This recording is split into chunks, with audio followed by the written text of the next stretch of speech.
I'm going to tell you something that most people in this galaxy still don't fully believe. And I don't blame them. I was there.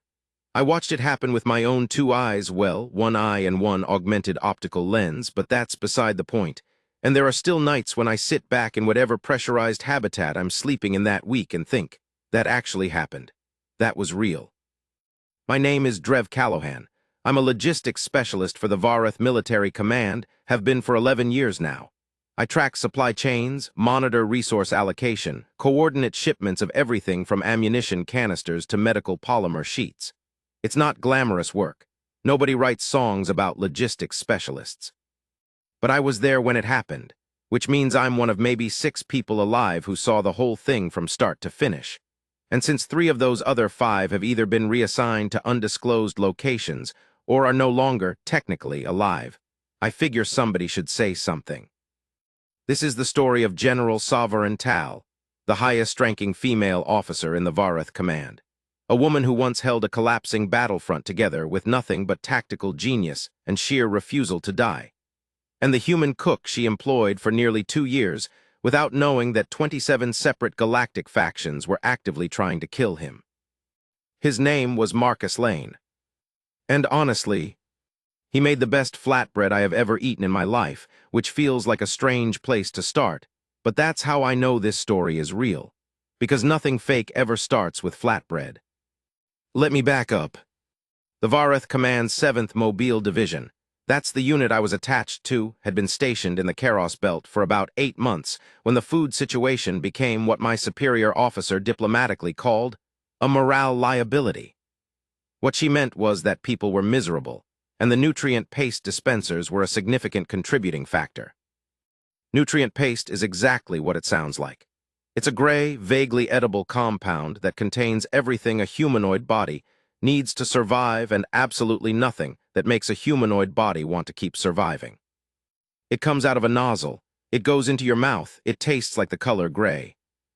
The Vareth soldiers, who are, I should mention, a species that looks something like a cross between a very tall human and a deep-sea fish, with bioluminescent patches along their collarbone and cheekbones that shift color based on emotional state, had been eating it for 6 months straight, and their luminescence had gone from the healthy blues and greens of a functioning unit to the flat, muted yellows of widespread low-grade despair.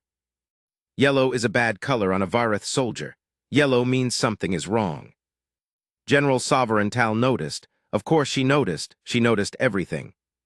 She was the kind of commander who walked the mess hall at 300 hours just to see how people were holding up. Who remembered the names of soldiers 3 ranks below her, who could look at a room full of people and immediately identify the ones who were starting to crack before they'd cracked. She had this quality, and I've tried to explain it to people who never met her and always struggled, where you felt genuinely seen by her, not evaluated, not assessed. Seen. Like she actually registered that you were a living creature with inner states, not just a unit of operational capacity. She was also, for the record, terrifying in a firefight, but that comes later. The food problem was real, and she knew it. Nutrient paste was keeping the bodies functional, but it was killing something else, some essential spark that you need in a long-term deployment. When soldiers eat together and eat well, something happens. Community forms, people laugh. They complain about the food together, which means they're talking, which means they're human, or in this case, Vareth, but the principle holds. When the food is just gray paste from a nozzle, people eat in silence and stare at walls. General Sovereign put in a formal request for a culinary specialist. She wanted someone who could produce real meals from available ingredients, someone with enough creativity to work with whatever the supply chains could realistically provide. The request went through 3 different administrative layers and came back approved with a budget that was frankly insulting, but approved. They sent her Marcus Lane. I was in the intake bay the morning he arrived. It was early, maybe 6:15 station time, and the docking shuttle from the supply transport Karos Meridian had just finished its decompression cycle. I was there because I had a manifest to verify 3 cases of replacement filtration membranes that were supposed to arrive on that shuttle and had a concerning history of going missing in transit. The shuttle doors opened. Supplies came off first, crates, sealed containers, equipment cases. Then the people. A couple of reassigned technicians, a medical officer on transfer, a young soldier who looked about 17 and absolutely terrified to be here, and then Marcus Lane. He was carrying a duffel bag that looked like it had been repaired with 4 different types of adhesive tape. He was wearing civilian clothes under an open Vareth auxiliary contractor jacket, practical pants, worn boots, a plain dark shirt. He was medium height, somewhere in his mid-30s maybe, with the kind of face that doesn't immediately announce anything. Brown skin, hair cut close, jaw that needed about 3 more days of shaving before it became a beard. His eyes were moving, though. That was the thing I noticed first.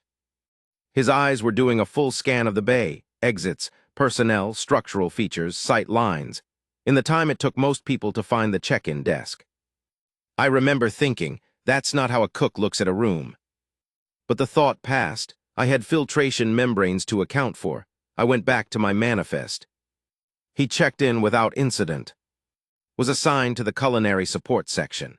His paperwork was clean, contractor documentation, food safety certifications from 2 different interplanetary health bodies, a letter of recommendation from a Vareth civilian installation on Keros 4 where he'd apparently worked for about 7 months. Everything in order. I didn't think about him again for almost 2 weeks. The first time I actually talked to Marcus Lane was in the corridor outside the mess hall on a Thursday evening station time, week 3 of his deployment. What stopped me was the smell. I know that sounds basic, but I need you to understand what the 7th Mobile Division's mess hall had smelled like for the previous 8 months. Disinfectant, recycled air, and the faint metallic undertone of nutrient-paste heating elements. That was it. That was the olfactory landscape of my daily existence. What I smelled that evening coming down the corridor was something warm and layered and deeply, aggressively alive. Something with spice and caramelization and bread, actual bread, not a bread-adjacent nutrient delivery system, and something savory underneath it all that I couldn't name, but that made my body respond before my brain could get involved. My feet just stopped walking on their own. I stood in that corridor for probably 10 full seconds before I realized I was standing still in a corridor like an idiot. Then I went in. The mess hall had people in it. I mean, it actually had people in it, not the scattered, isolated clusters of soldiers eating in grim silence that had become normal, but actual groups. Vareth soldiers sitting together, talking, their bioluminescent patches shifting through warm colors.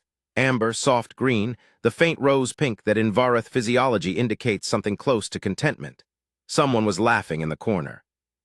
Someone else was gesturing animatedly about something, reaching over to steal a piece of bread from their neighbor's plate. At the serving station, moving with the calm efficiency of someone who has cooked in difficult conditions before, was Marcus Lane. He was alone back there. He'd been given one assistant, a young Vareth named Thessa who mostly looked overwhelmed but was trying hard, and he was running 3 different cooking surfaces simultaneously, plating food with the kind of focused, unhurried precision that looks effortless and is anything but. He had a cloth thrown over one shoulder. He had a small monitor showing something that looked like a recipe or possibly a nutritional breakdown. He was listening to something through one earbud, and I saw him mouth a few words to himself as he worked, like the sound was keeping him company. I got in line, I got a plate. I sat down and ate a meal for the first time in 8 months that actually felt like a meal. I don't remember exactly what it was, some kind of braised protein over a grain I didn't recognize, with a flatbread that had been cooked in something that gave the crust this wonderful bitter char. And I ate all of it, and then sat there for a moment feeling unexpectedly emotional about bread. When I went back to return my plate, I stopped at the serving station. "That was exceptional," I said. He looked up, nodded once, the way people do when they're working and someone has said something they appreciate, but they don't have the capacity to fully engage with right now. "Glad it worked," he said. His voice was even, calm, not unfriendly, just contained. Like there was a lot happening behind it, and he was used to not letting any of it show. "What was the grain?" I asked. "The base layer." "Keros millet," he said. "It's native to the 3rd agricultural moon. Most people don't cook it because it takes about 90 minutes to prep properly, and most military kitchens won't allocate that time. But the nutritional profile is solid, and once you get the bitterness out with a cold water soak, it absorbs flavor well." I blinked. "You sourced ingredients from the 3rd agricultural moon." The supply manifest had a line item for supplemental agricultural product, Keros system, he said. So I ordered some. That line item, I said, has been on the manifest for 3 years. Nobody has ever used it. He shrugged with one shoulder. Well, somebody should. That was the whole conversation. He turned back to his work, and I walked back to my quarters and spent about 20 minutes thinking about a man who, in a military installation where everything was about restriction and limitation, and this is all there is, had looked at the supply manifest and found something that had been sitting there unused for years and just used it. Over the next few weeks, I started paying attention to Marcus Lane the way I pay attention to things in my work, systematically, without making it obvious. This is not something I do with most people. Most people in a deployment like this are exactly what they appear to be: soldiers, technicians, specialists of various kinds, all operating within clearly defined roles and completely legible. Marcus was legible in the kitchen. Outside it, he was something else. It was small things, mostly. The way he always sat with his back to a wall in the common areas, never a seat that left him exposed on two sides. The way he knew exactly where the security cameras were positioned within 2 days of arriving. I know this because I noticed him glancing at them in that systematic pattern that isn't casual observation. The way he'd sometimes pause in mid-task and look toward a sound before the rest of the room had registered that a sound had occurred. The way he moved in corridors, not nervously, not suspiciously, but efficiently, with a kind of automatic route awareness that you see in people who have needed to know where every door is. I know what you're thinking. You're thinking, Drev, you're a logistics specialist, not a security analyst. Maybe you're overreading a cook. And maybe I was, but I kept watching, and the things I noticed kept accumulating. He didn't talk about his past. This is not unusual in deployments. Plenty of people don't, but most people over weeks of proximity let small things slip. Where they're from, a family member, a place they've been. Marcus offered almost nothing. When other members of the support staff exchanged those ordinary social coordinates.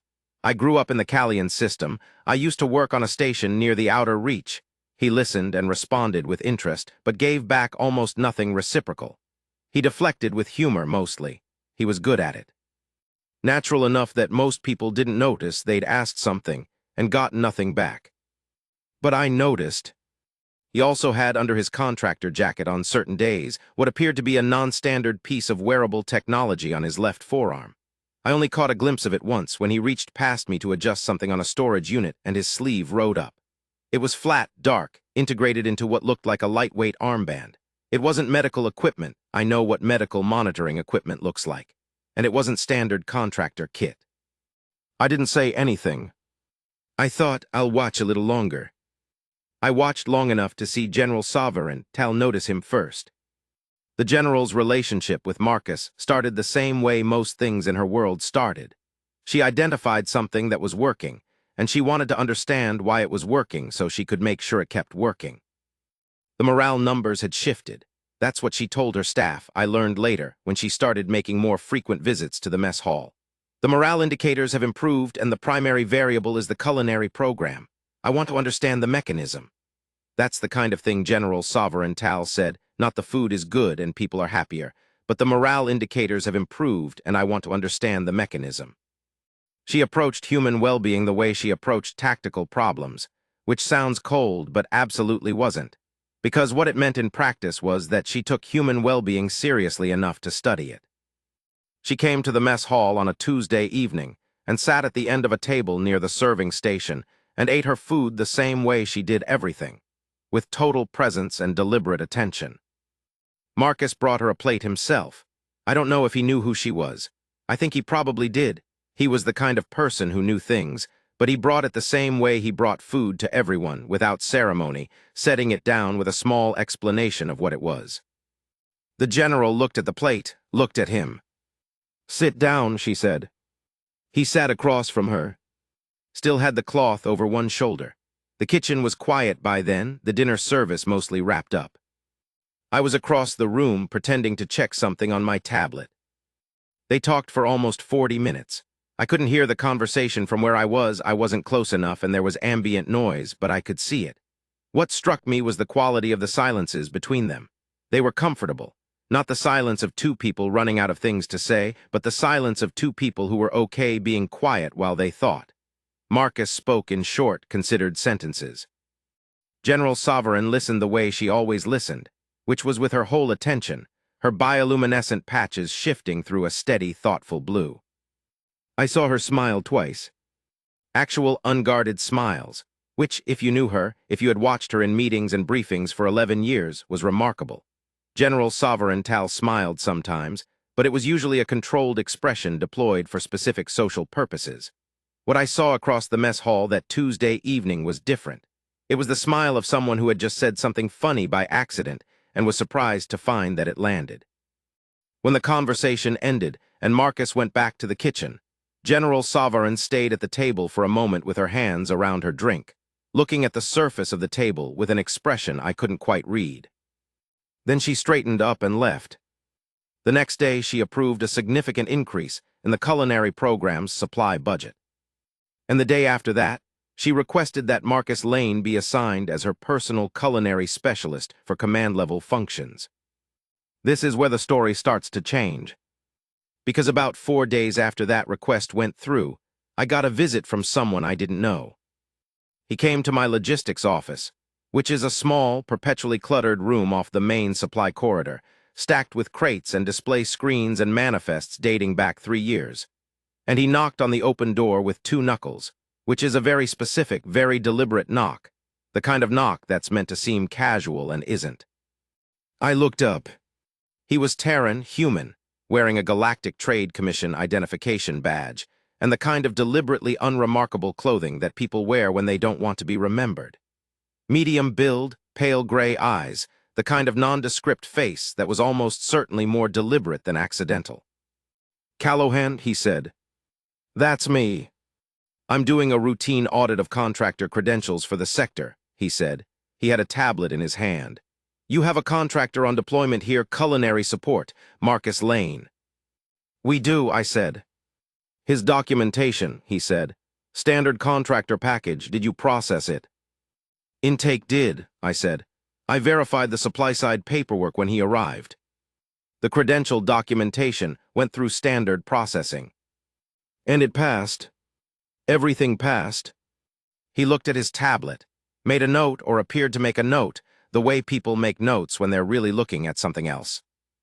"Has he had contact with anyone outside the installation since arriving?" he asked. "I wouldn't know that," I said. "That's not my area." "But in your observation." "My observation," I said carefully, "is that he runs a very good kitchen and the morale on this installation has improved significantly. Is there something specific about his credentials you need to verify? I can connect you with the intake officer." He looked at me for a moment. The gray eyes were steady, not hostile, just assessing, like he was measuring something. "That's fine," he said. "Thank you for your time." And he left. I sat very still for about a minute. Then I pulled up the Galactic Trade Commission registry and searched for the ID number on his badge. It didn't exist. I want to pause here for a moment and tell you something about what I did with that information. I sat on it. That sounds irresponsible, maybe. But here's the thing, in logistics, one of the core skills is knowing the difference between something that needs to be acted on right now and something that needs more data before it makes sense to act on it. Information without context is noise. A fake trade commission badge could mean a dozen different things, and I didn't have enough context to know which thing it was. Also, and I want to be honest about this, I liked Marcus Lane. Not in any dramatic way. I just liked him. I liked that he had found something useful on a supply manifest that had been ignored for 3 years. I liked that he made food that made people feel human.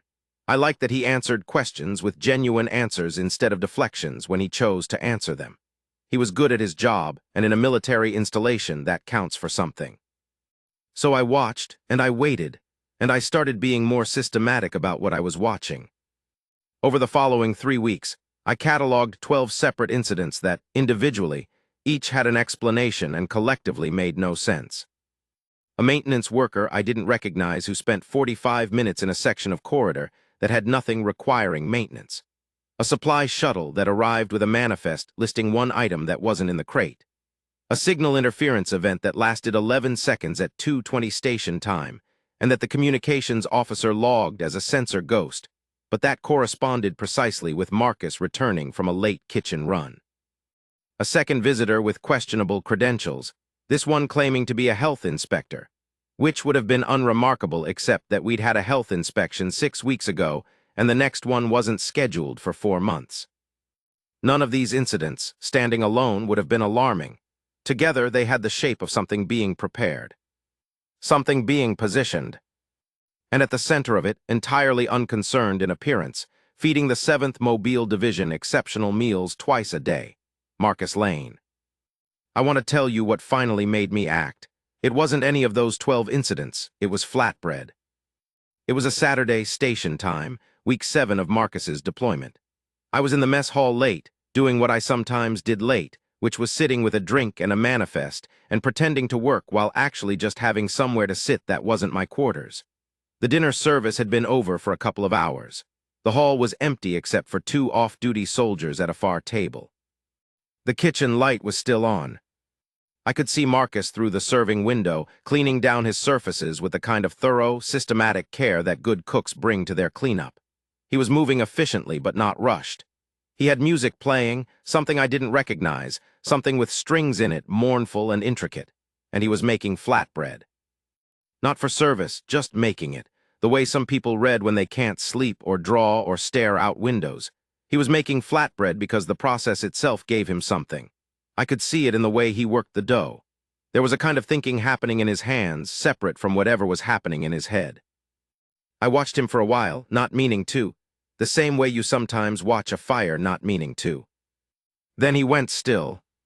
That's the only way I can describe it. He didn't react to a sound. He didn't look up. He just went still in the way that prey animals go still when they hear something on the other side of the grass. Every muscle in his body became very quiet and very awake at the same time. Then slowly he reached under the prep counter. He palmed something. I couldn't see what from where I was, but the movement was practiced. The kind of movement that doesn't require looking because you've done it so many times that your hand goes to the right place on its own. He stood back up, turned around, looked directly at the kitchen's secondary access door, the one that opened onto the service corridor. Nothing happened. 30 seconds passed, nothing. Then he exhaled. His shoulders dropped maybe half a centimeter. He tucked whatever he'd palmed back under the counter, turned back to his flatbread.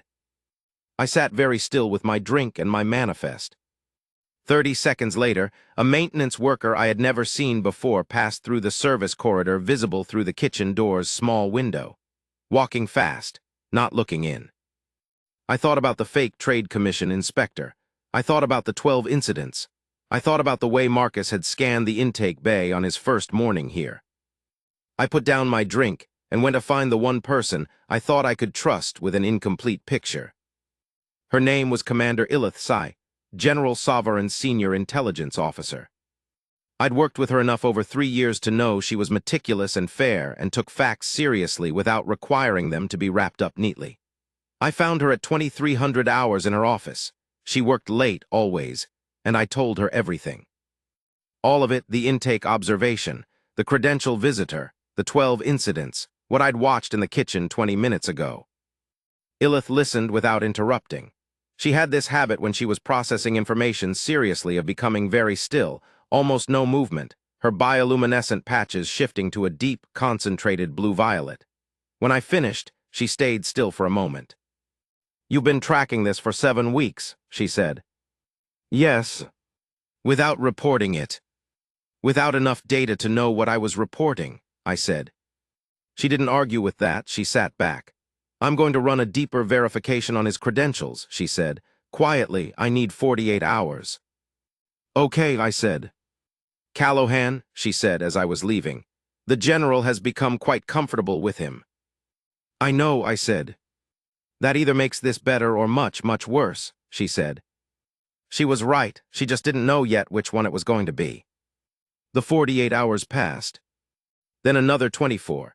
Ilith sent me a brief message asking for more time. I gave her more time because she was Ilith, and if she was asking for more time, it was because what she was finding required more time, and I didn't want to think too hard about what that implied. I went about my work, I tracked supply chains, I reconciled manifests. I ate Marcus's food twice a day and watched the Vareth soldiers' bioluminescent patches glow in healthy colors, and thought about the way he'd gone still in the kitchen like something ancient in him had heard a signal. On the fourth day after my conversation with Illith, she called me back to her office. I knew it was serious because she had a second chair placed directly across from her desk, which she didn't usually have. She was the kind of person who wanted the physical geometry of conversations to match their content. She sat down, I sat down. She looked at me for a moment. "His name isn't Marcus Lane," she said. I said nothing. "Or it is," she amended, "but it wasn't always. The identity is approximately 14 months old. The documentation is very good, better than most forgeries I've seen, but there are 3 points of origination inconsistency that don't survive deep scrutiny." She looked at the tablet in her hand. "Before Marcus Lane, there was another name, which I'm not going to use in this conversation, attached to a file that has been locked by 7 separate galactic intelligence agencies." "7, I said. 7, she confirmed. "The file itself is classified above my clearance level. I got enough visibility to see the lock categories." She looked up. "Drev, the lock categories include Bounty Fugitive Active, Interspecies Protective Witness, Classified Knowledge Level 3. And something designated as HV Target, which I had to look up because I'd never seen it before." "What is it?" I said. "High-value target," she said. "It's a designation used by 3 different galactic enforcement bodies, the Karos Tribunal, the Outer Reach Enforcement Coalition, and the Syndicated Merchant Councils, when a single individual is being sought by multiple parties with competing interests." She set the tablet down.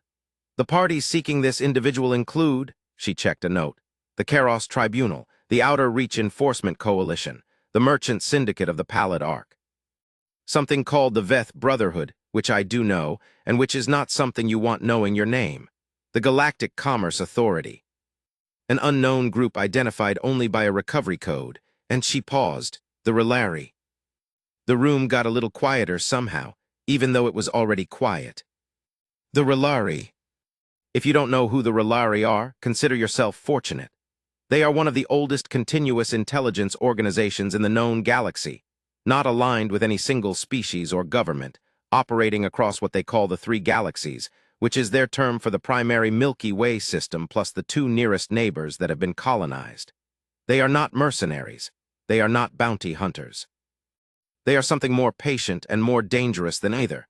They are the people who are hired when you need something done slowly, carefully, and without any record that it was done at all. If the Relari had an active file on Marcus Lane, on whoever Marcus Lane actually was, then what had been positioned outside that kitchen door wasn't a maintenance worker. It was a message. "We know where you are. We're deciding when." "How did he end up here?" I asked. "That," Illith said, "is what I cannot tell you because the classification levels involved are above both of our pay grades. What I can tell you is that the deployment paperwork originated from a contact channel that connects, several layers removed, to a galactic protective intelligence node." She looked at me steadily. "Someone placed him here, intentionally, either because they thought this installation would be safe or because they needed him near the general," I said. We looked at each other. "What does he know?" I said. "I don't know," Illith said. "I genuinely don't know. But 7 galactic intelligence agencies with competing interests are all looking for him, and the Relari have had eyes on this installation for at least a month, which means our fake maintenance workers and our fake trade commission inspector are Relari scouts, which means they're almost ready to move," I said. "Yes," she said. I sat back. "We have to tell the general." Illith didn't answer immediately. Her bioluminescent patches were doing something complex, cycling through colors in a way I associated with her processing a decision that had multiple unpleasant options. "Yes," she said finally, "we do, and we have to tell Marcus." "In which order?" I asked. She stood up. "Simultaneously," she said, "and we do it now." I have replayed the conversation that followed in my memory approximately 900 times. Not because I want to, but because I can't seem to stop. We found them both in the general's private quarters, which sounds more dramatic than it was. Marcus had been summoned to prepare a working dinner for a late-night strategic planning session. When we arrived, General Sovereign was at her desk reviewing operational projections, and Marcus was in the adjacent kitchen alcove doing something with vegetables, and what smelled like a dark, fermented sauce that made the whole space smell extraordinary even under the circumstances. Illith knocked on the open door. "General, we need your attention." General Sovereign looked up, looked at us. Something shifted in her expression, not alarm, not quite, but a readiness. A recognition that whatever was coming next was not routine. "Close the door," she said. Illith closed it. I stayed near the entrance, feeling like furniture, which is where logistics specialists belong in conversations like this. "Marcus," Illith said. She turned toward the kitchen alcove. He appeared in the doorway, cloth over one shoulder, knife still in one hand, held loosely, not as a weapon just because he'd been using it. He looked at Illith. His face did something brief and complicated and then settled back into neutral. He knew, I could see it. Not necessarily what we knew specifically, but he knew that this was the conversation he'd been waiting for since he arrived. "Sit down," General Sovereign said to the room in general. "Both of you, someone talk." Illith talked. She was precise and concise, which is one of her gifts. She laid out what she'd found in the order that made it most comprehensible, without editorializing, without drama. The identity, the locked file, the 7 organizations, the Relari, the scouts who'd been identified on the installation. General Sovereign listened without interrupting. Marcus listened without moving. When Illith finished, General Sovereign looked at Marcus. Not with anger, I want to be clear about that, because the easy narrative here would be anger, betrayal, the grand gesture of someone who felt deceived. That's not what happened. What happened was that she looked at him with an expression that I can only describe as the look of someone who has just had a hypothesis, confirmed that they had been testing quietly for some time. "How long?" she said. "How long have I been running?" Marcus said. His voice was even, the same voice he used to tell me about Keros Millet. "Yes. 4 years," he said. General Sovereign let that land. "And before you started running." A pause long enough to have weight. "Before I started running," he said carefully, "I worked for the Galactic Commerce Authority, in a specific division of the GCA that handles interspecies trade arbitration. And in the course of that work, I became aware of something that a number of very powerful groups did not want anyone to be aware of." "What?" the general asked. He looked at her. Something moved through his eyes, not reluctance exactly, but the particular gravity of someone who knows that saying a thing out loud changes the shape of everything after it. "There's a cartel," he said. "It operates across all 3 galaxies. It's not a cartel in the traditional sense. It doesn't move physical product. It moves information. Specifically, it controls the flow of diplomatic intelligence between species and governments in a way that perpetuates specific conflicts, prevents specific peace agreements, and generates profit for the entities that fund it through arms trade and resource exploitation." He paused. "I have the documentation. All of it. 4 years of documented evidence of who funds it, who benefits, which governments are compromised, which peace processes have been deliberately undermined." The silence in the room was very complete. "How many conflicts?" General Sovereign said. "Active," he considered, 11. The general's bioluminescent patches, which had been a steady, concentrated deep blue throughout the conversation, shifted, just briefly. Something I had never seen in 11 years of proximity to her. They went white. In Varath physiology, white means something very specific. It means I am making a decision that cannot be unmade. "Where is the documentation?" she asked. He reached up and tapped the armband under his sleeve. "Encrypted, here, and 2 redundant locations I won't specify." "You've been carrying this for 4 years?" she said. It wasn't quite a question. "Yes. While 7 organizations tried to kill you." 27 as of the last count, he said. "Some of the 7 you mentioned have sub-factions with separate interests." Illith and I made eye contact briefly. 27. General Sovereign looked at him for a long moment. He looked back. Neither of them looked away. Outside, somewhere on the installation, I could hear the distant thrum of the station systems. The recycled air, the power conduits, the ordinary machinery of a military deployment doing its ordinary work. "You came here specifically," she said. "Someone arranged this. Someone placed you in my command." He didn't deny it. "I requested it," he said. Through a contact, someone who told me that being inside a Varath command installation might provide enough cover to buy time, to find a way to get the documentation somewhere safe, somewhere it could be acted on. He paused. And because they said you were someone who would understand what to do with it. Who said that? She asked. He held her gaze. Your predecessor, he said, Admiral Savaret. Your father. The room was so quiet I could hear my own heartbeat. General Savarental closed her eyes for exactly 3 seconds, opened them. Then we don't have as much time as I thought, she said. If my father trusted you, they'll assume I have the information by now, which means they'll stop watching and start acting. She stood up, crossed to her communications console, looked back at Illith. Get security to full readiness without alerting anyone to the reason, she said. Frame it as a standard drill. Yes, General. She looked at Marcus. You will stay in this room. You will complete whatever you are cooking, because I am going to need to eat while I figure this out, and I suspect you are going to need to do something with your hands while you wait. Something crossed his face. Not quite a smile. Something more complicated, relief, maybe, and the particular expression of someone who has been carrying a weight alone for a very long time and has just felt another pair of hands take part of it. Okay, he said. He went back to the kitchen alcove. After a moment, the soft sounds of cooking resumed.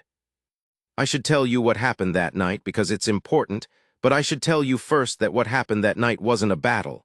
Not at the beginning.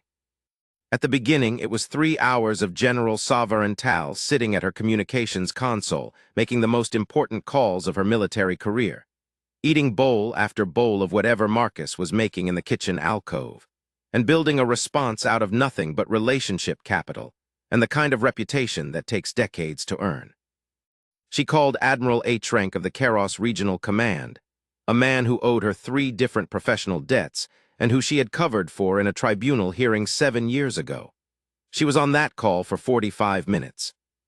She called the senior attaché of the Galactic Protective Intelligence body that had, as she'd figured out by then, been running Marcus as an asset for the last 4 years. That conversation was shorter and considerably more intense. She called 2 members of the Galactic Oversight Committee, one of whom she had served under early in her career and still called him Sir, even though she outranked him now. She called her father.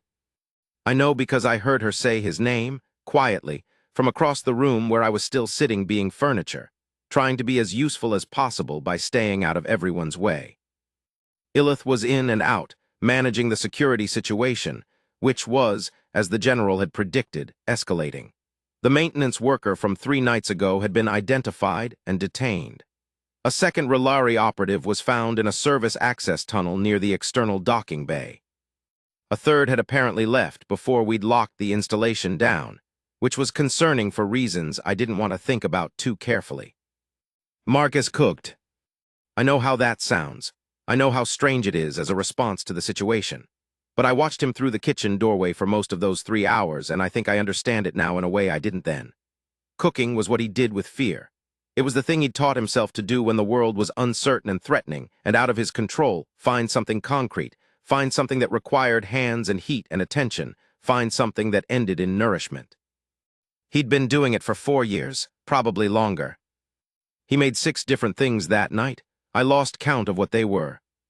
But the general ate throughout the whole 3 hours, not absently, not as fuel, but the way she ate at the mess hall, with presence, with attention, tasting. At one point she said something to Marcus through the kitchen doorway without looking up from her console. I didn't catch the words, and he came out, adjusted something on the plate she was working from, went back. It was completely ordinary. It was completely surreal. At approximately 2:10 station time, the situation changed.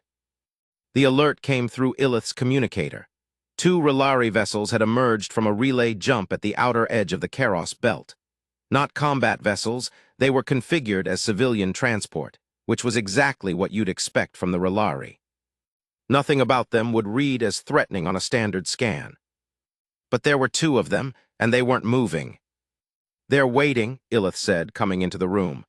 They've been in position for 11 minutes, not advancing, not responding to hailing. They're waiting for confirmation, General Sovereign said without looking up from her console. They've lost 2 operatives on the installation, and they want to confirm the target is still here before they commit. So what do we do? Ilith asked.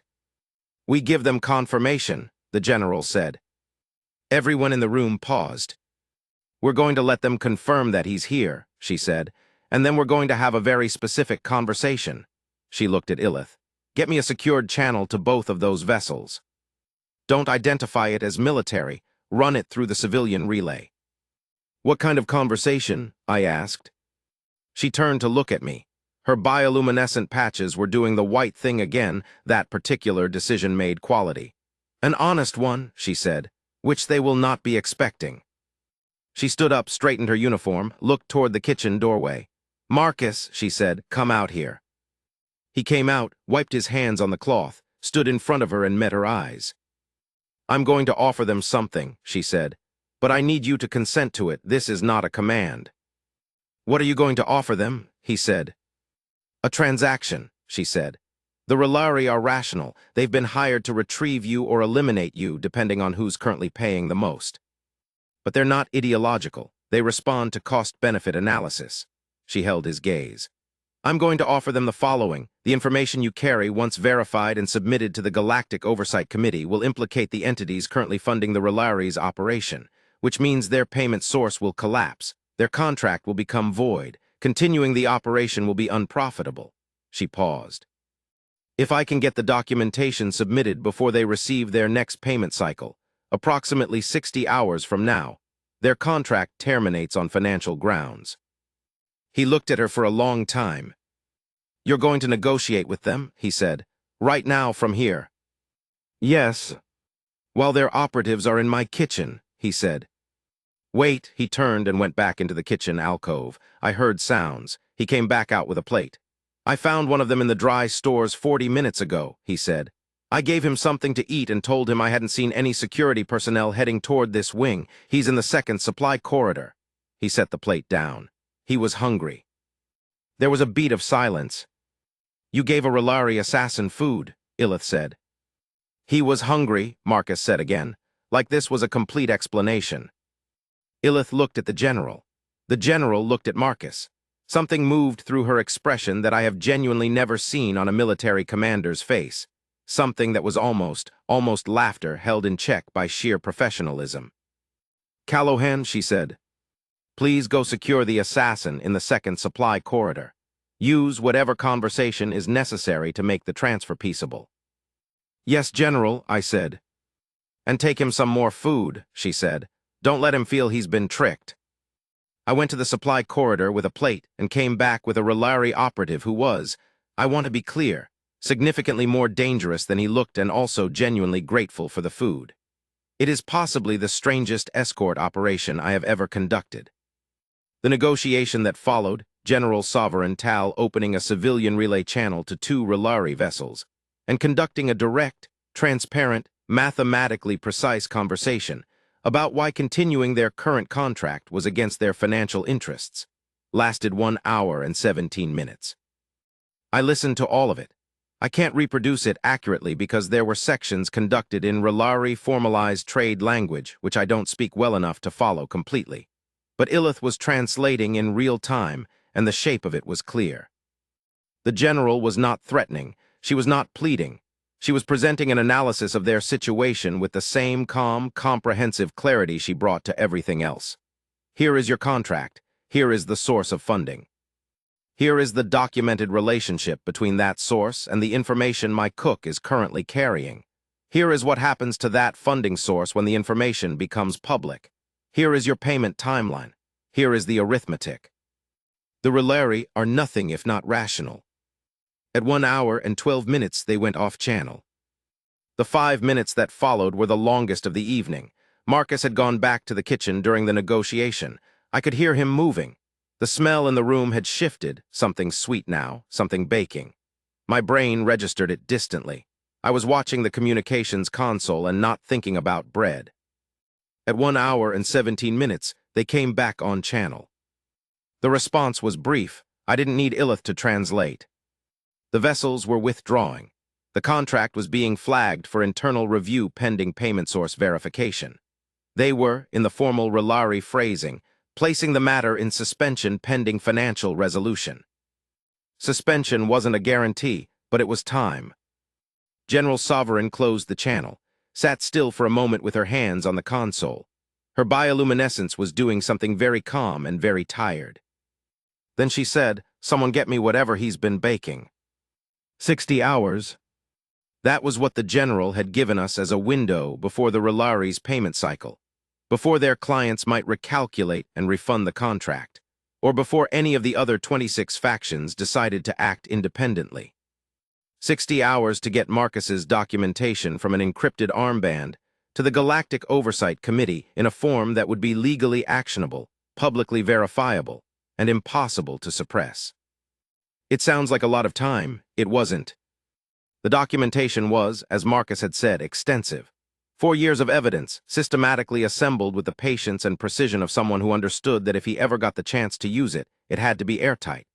He'd worked in trade arbitration. He understood how documentation was used in legal proceedings, what made evidence admissible, what made it challengeable. Every file was time-stamped, source-verified, cross-referenced with independent records.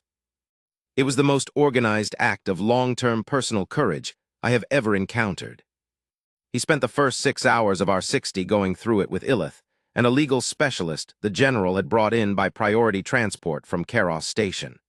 Going through it not to explain what it contained, but to verify the chain of custody, to ensure that the pathway from encrypted armband to committee submission was legally unimpeachable. I ran logistics. I tracked people and verified credentials and managed the movement of information between our installation and the 3 external nodes that needed to receive copies simultaneously so no single interception point could suppress the whole thing. It's what I do. I'm good at it. Marcus cooked. I know again. But here's the thing, there were now approximately 40 people working in or adjacent to the General's command wing across those 60 hours, and someone had to feed them. And Marcus Lane feeding people was not a peripheral activity. It was, it turned out, a load-bearing function of the entire operation. People who are hungry make worse decisions. People who eat something real, something made with attention and care, something that communicates that someone gave a damn, make slightly better ones. 40 people working for 60 hours need approximately 400 meals, and every single one of them was good, not because Marcus was performing or because anyone was watching, but because that's just what he did. He made things that were good because making good things was, at the cellular level, how he expressed that people mattered. At hour 31, something happened that I should tell you about because it's the moment that sticks with me most when I replay all of this. General Sovereign had been awake for 31 hours. I know because I'd been awake for 32 and she had been in my field of vision for most of it. She was in the kitchen alcove. She'd started spending time there the way people sometimes migrate toward warmth, sitting on a stool with her boots off, and a mug of something Marcus had made, reviewing a document on a tablet, when he said something to her. I was in the doorway. Not intruding, just checking in, the way I was doing every couple of hours for everyone working the operation. So I heard it. He'd been working quietly for a few minutes, preparing something for the next meal cycle, and then without looking up he said, "You knew." She didn't ask what he meant. "I suspected," she said. "The way you moved, the way you positioned yourself, some things don't come from cooking." "When?" he asked. "About 3 weeks in," she said. "Maybe 4. You didn't report it." "I was watching," she said. "Same as you." A pause, the sound of something simmering. "My father," she said. It wasn't a question. "He found me through a contact," Marcus said. "About 8 months before I came here, he said," he paused, chose words. "He said he'd been looking for someone who had what I had and was still alive, which had become a shorter list than he'd hoped. He was trying to end the Pallid Arc conflict," the general said quietly. "Yes," Marcus said. "He died in that conflict," she said. "I know," Marcus said. The kitchen was very quiet for a moment, just the simmering. "He was right to trust you," General Sovereign said. "You don't know that yet," Marcus said. "We haven't finished." "I know," she said. "That's enough." I backed out of the doorway before either of them noticed me. Some conversations are not for witnesses. At hour 53, the documentation was submitted. All of it, to the Galactic Oversight Committee, with simultaneous copies to 3 independent legal bodies, 1 interspecies journalists consortium. And this was the General's specific edition.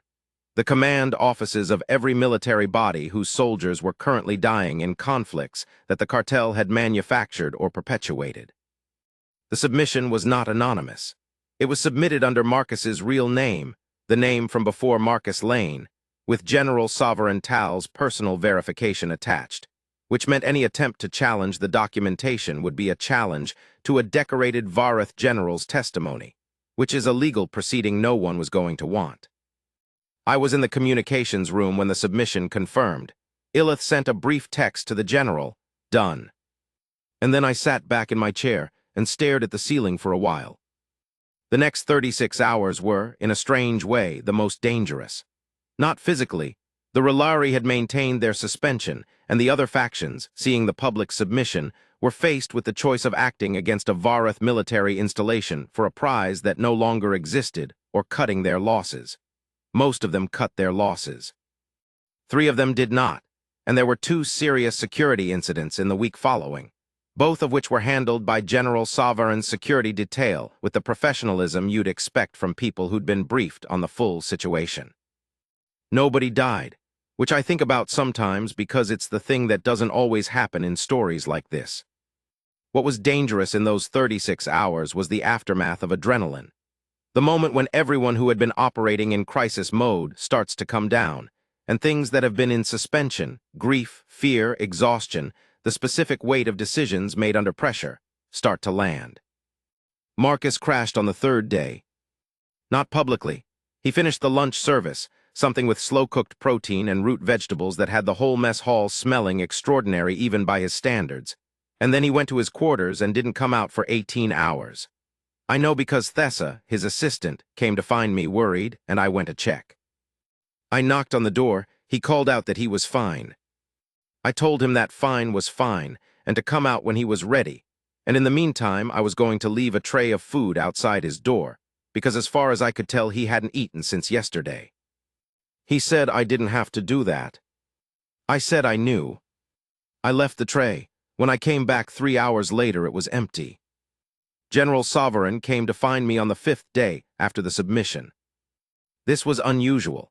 She was a person who summoned people to her, not someone who went looking for them. I was in my logistics office doing exactly what I'd been doing in this story since the beginning, tracking a supply manifest, drinking something from a cup, existing in my small, cluttered room, when she appeared in the doorway. She was in uniform, always in uniform. But something about her carriage was different, slightly less formal. The bioluminescence in her collarbone patches was a warm, steady amber, the color I associated with her when she had made a decision and was at peace with it. "Callahan," she said. "General," I said. "You watched him for 7 weeks before you came to Illith," she said. "Yes," I said. "Why didn't you come sooner?" I thought about this for a moment, the honest answer. "Because I didn't know yet whether what I was watching was a threat or not," I said. "And until I knew, I thought it was better not to make it worse for him." She looked at me for a long moment. "You made a unilateral decision to protect someone you didn't know based on an incomplete picture," she said. "That's one way to characterize it," I said. "It's the accurate characterization," she said, not with displeasure, with something more like consideration. "You did the right thing," she added, which was not something General Sovereign Tal said casually. She looked around my small, cluttered room, at the manifests and the stacked containers and the screens showing supply chains. "He's staying," she said. "I didn't ask who. His documentation is under committee protection now. His real identity is sealed under tribunal confidentiality for the duration of the proceedings, which will take years. He needs somewhere to be, and he's—" She paused. "He's a very good cook," she said, "and the morale indicators have improved significantly." "They have," I said. "He asked if he could stay," she said. It came out slightly more direct than I think she'd intended, and I recognized the quality of it. She was telling me this because she wanted to tell someone, and I was the someone who had watched the whole thing and would understand what it cost her to say it plainly. "He asked," I said. "Yes," she said. "What did you say?" I said. Her patches shifted, amber deepening for just a moment to something warmer. She looked at me and didn't quite smile, but the version of her face that almost smiled was more real than most people's actual smiles. "I said yes," she said, "obviously." She left. I sat in my cluttered room for a while, looking at a supply manifest. Then I went to the mess hall to see what was for dinner. 6 months later, things had changed and things hadn't changed. That's usually how it goes. The documentation was working its way through the Galactic Oversight Committee proceedings with the slow, grinding inevitability of large institutional machinery, which is to say, slowly, grindingly, but in the right direction. 3 of the 11 manufactured conflicts had entered formal peace negotiations. The Pallid Arc, the conflict that had taken General Sovereign's father, was one of them. The Relaries contract had collapsed as predicted when the primary funding source was frozen pending investigation. The other factions had, mostly, stood down.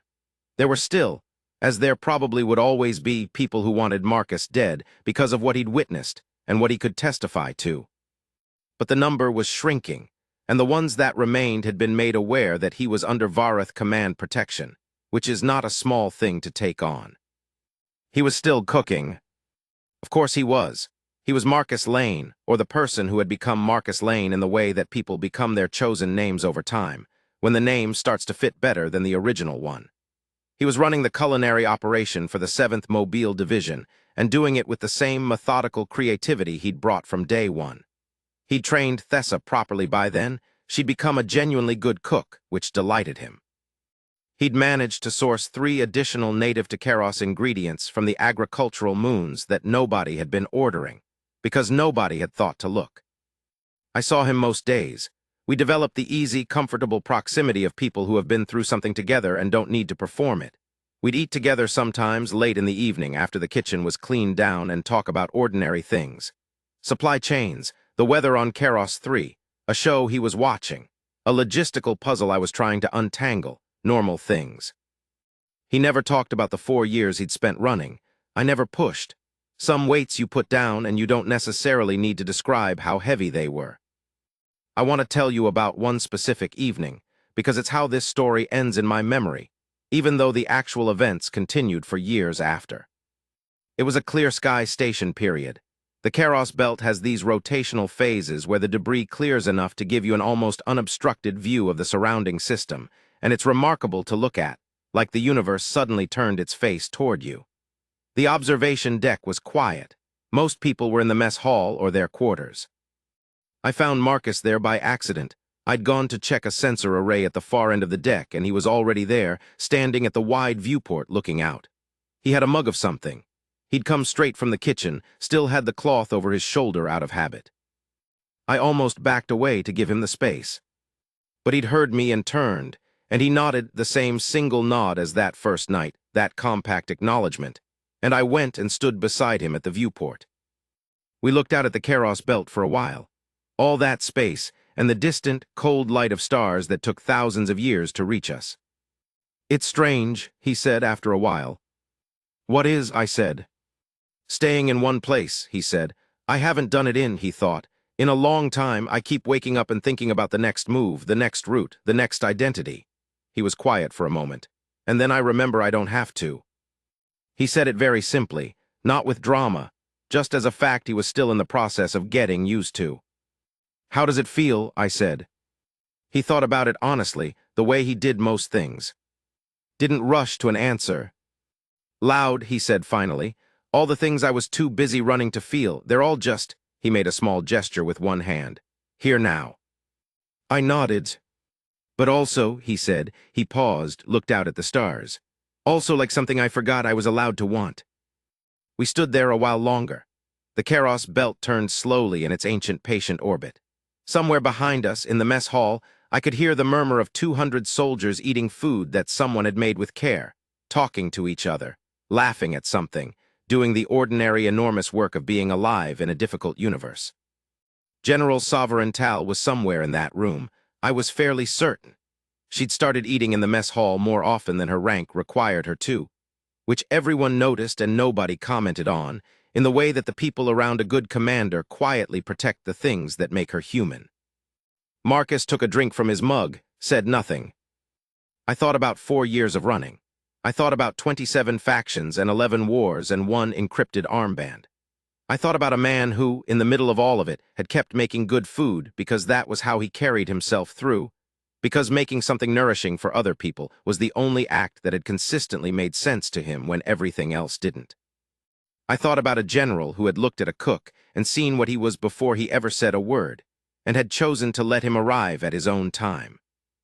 You know what was the strangest thing about all of it? Marcus said. What? I said. He turned away from the viewport, looked back toward the mess hall, toward the sound of people and food and ordinary life. All that time, he said, running, hiding, watching every door. He shook his head very slightly. And the thing that finally made me feel safe, he looked at the cloth over his shoulder, seemed to notice it there, almost surprised, was having somewhere to cook dinner. He went back inside. I stood at the viewport for a while longer, looking at the stars. Here's what I know. 11 years into working for the Vareth Command, 6 months into knowing Marcus Lane. Power is real. Galactic cartels are real. 27 factions with overlapping interests and competing funding sources and operatives in your service corridors are real. The weight of manufactured wars and the cost of suppressed truths, all of that is real, and it's enormous, and it doesn't resolve easily or quickly. But here's the other thing. A good meal is also real. The way a room of tired, gray paste-fed soldiers changes when they eat food that someone made with actual care, that's real too. The way people talk differently and laugh more easily and carry their work better when they've been fed something that communicates. You are worth feeding well. That's a small thing. That's an enormous thing. I'm not sure there's a meaningful difference. Marcus Lane ran for 4 years with information that changed the shape of galactic politics, and he did it the only way he knew how. By staying alive and staying useful and making sure that wherever he was, people ate something good. General Sovereigntel never knew her cook was being hunted across 3 galaxies. But I think, if I'm being honest, that she knew something more essential than that. She knew what he was, she knew what he carried. And she kept watching over him, quietly, the way good commanders watch over everything that matters in their command. Not because the regulations required it, but because she'd looked at a man eating flatbread at 300 station time and understood something about the weight behind his stillness. Some of the greatest acts of courage in recorded galactic history happen in uniforms and warships, and during tactical operations that get written into military records. And some of them happen in kitchens, with a cloth over one shoulder at the end of a very long day, when someone decides that despite everything, despite the fear and the running and the cost, they're going to make something good for the people around them. Because that is, finally, what humans do. When everything else has been stripped away. When the galaxy has been trying to kill you for 4 years, and the walls might have ears and you can't sleep without knowing where all the exits are. You make something that keeps people going. You feed them. And somehow, against all reasonable expectation, that turns out to be enough.